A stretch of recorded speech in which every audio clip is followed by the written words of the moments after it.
A'udhu billahi minash shaitanir rajim. Bismillahir rahmanir rahim. Assalamu alaikum al'ummar jihar Katsina. Sunana Isa Sa'idu Barda, Executive Director na hukumar tsabtace muhalli ta jihar Katsina, wata Kafsefa kenan. Ina kira ga jama'a zuwa jihar Katsina da su sani cewa ita wannan cuta ta COVID-19 ko coronavirus da ake magana gaskiya ne.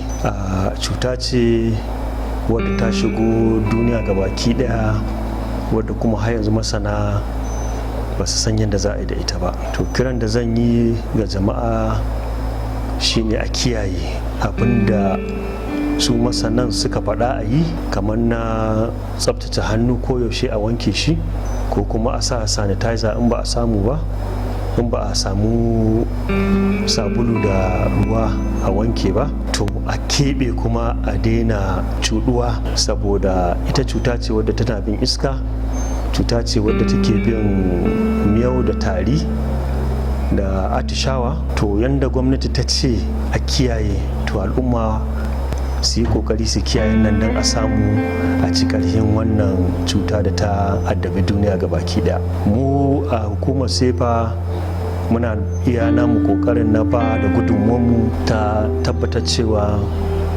an hana ta yaduwa. Cikin abubuwan da muke yi, muna feshin da muke yi na inda duk wannan wuri muke tunanin al'umma na taruwa, mu je a yi feshi don a kashe ta ita kwayoyin cutar koda sun sauka wurin.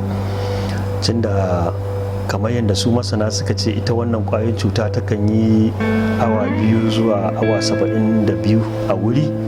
To idan aka yi mata wannan feshin, to ana tabbatin cewa za a kashe ta. To amma mu al'umma sai mun tabbata cewa mun yi abin da gwamnati ta ce, kuma gwamnati ta yi ne ba wai don ta kuntata mana ba, a'a don a samu a hana yaduwar wannan cuta.